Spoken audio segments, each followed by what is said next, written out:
First of all, Scott, let's look back last week. Great result in Pristina, and of course a fantastic confidence builder going into the Copenhagen game. Yeah, the players have earned the right to face Copenhagen, and looked at the qualities they've got within their squad and the manager and the history of the club. They're used to playing certainly at this level, and not so long ago they were playing European Champions League group stages and playing against Real Madrid. So it's nice. It's what you want to face.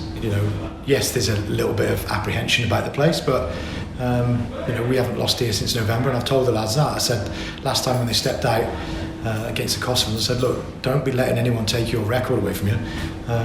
You're unbeaten in so many games. You've Welsh Cup, back end of the league. You perform brilliantly, and obviously pre-season has gone well, and this is now the carrot for winning in the first round. And talking of Copenhagen, it's a quick turnaround. When the final whistle went in Kosovo, less than a week later, we're playing the Danish champions. How do you prepare in such a short time? Well, the first thing you do when you know that you've qualified is to start looking at Copenhagen. So the following day was about having a look at their strengths and any weaknesses that they've got that we can capitalise on. So we've done that. 3 or 4 of us have been watching the games and finding out about how they play, and then we've come up with our plan to play against them. And then obviously a lot of the build-up is done Friday and Saturday.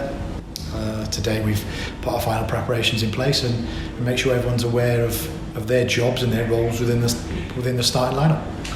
In a way that is similar to the New Saints, Copenhagen is a merger of 2 clubs. They came into being in 1992. They made their Champions League debut against Manchester United. They won 1-0. They've been in the group stages on 4 occasions. There's no doubt about it, Scott, and no disrespect, of course, to Verona Kelly, but this is another level altogether.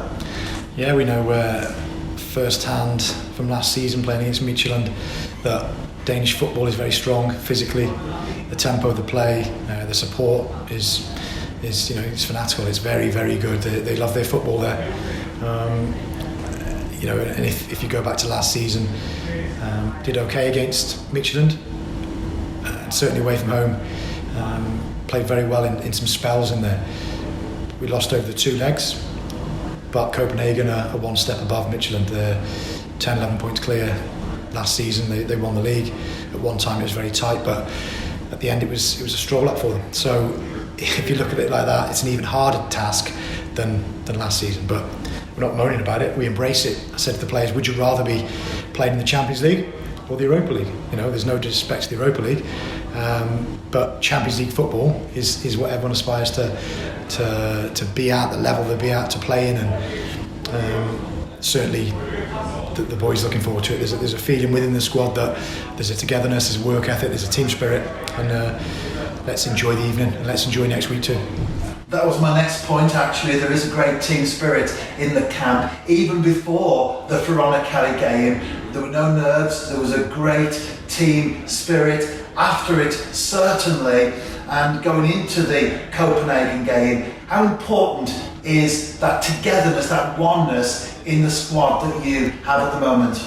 It's vital. It's imperative that players respect each other. In dressing rooms is 20 plus players. You're not going to get on with everybody, but if you have the respect for the person who sits next to you in the changing room and the willingness to fight for him and do everything you can, give everything and leave it on the pitch, then you can't ask any more. And we've got more than that. We've got players with ability, but players with hunger and a desire and a passion to be better, and to either move on from this club or to stay here and be a very, very good player. So you can see that from the first 5-10 minutes of that Verona Kelly game. They didn't want to concede. They came out at us the other night. There's no doubt about that. They wanted to test us and to see, if our relatively inexperienced squad could cope with it, and they did. They stood up to it, and they were excellent. I was there on the touchline, and I would have loved to have been on there to help them out. And it's a lonely place there in that technical area because you can't do anything about it. And when you're watching them and they're digging in and they're defending, throwing bodies on the line, it's tell you what, it's something to behold. It's a good feeling. You're a manager now, of course, Scott, and as you've just said, you're there on the touchline, watching on. Do you ever feel, when you're there at the big stage of European football, I wish I was still out there on the pitch? Every time we train the night before, every time the players get ready for it, it's the national stadium of Kosovo. It's excellent. The pitch, first class, the stadium, the fans.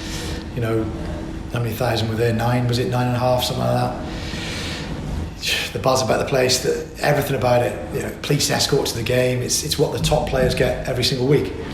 You know, I miss it. We're surrounded by placards here of days gone by, and you've got Evo there, and you've still got H behind him, and you know he's still playing now, probably up until whenever he retires. He's got the record at the moment. He could surpass that by a big distance. You know, you get that feeling. There's no other feeling like it. The next best thing is coach or manager. So, and you try and do that as long as you can. But to be involved in football and to be involved in this now, I think, what have I had, 6, 10, 12 ties now as a manager. Probably the same as an assistant manager. It's what you're in football for. Just the one change last week from the first leg. Ryan Harrington came in for Chris Marriott, and enforced change there. Are we likely to see the same pattern of a settled side as we take on Copenhagen, or are you still, in your mind, undecided about certain positions? No, not undecided. It's we have a plan. We have a way of playing against Copenhagen, so there might be one or two that have to sit out and make an impact from the bench. That's the way it is. That's what we've gone with and what we feel. But that's not to say that they can't have an impact in the game. We'll have a look today to finally, dot the I's and just make sure that in our head it's the right starting formation. But very good squad now. You've got Blaine Hudson coming back to hopefully train next week. Kane Lewis as well will probably be training the next few days. So it's looking healthy. You've answered the question there about the injured players and the availability. Scott, all the very best for the game tomorrow evening against FC Copenhagen. Thanks, Rob.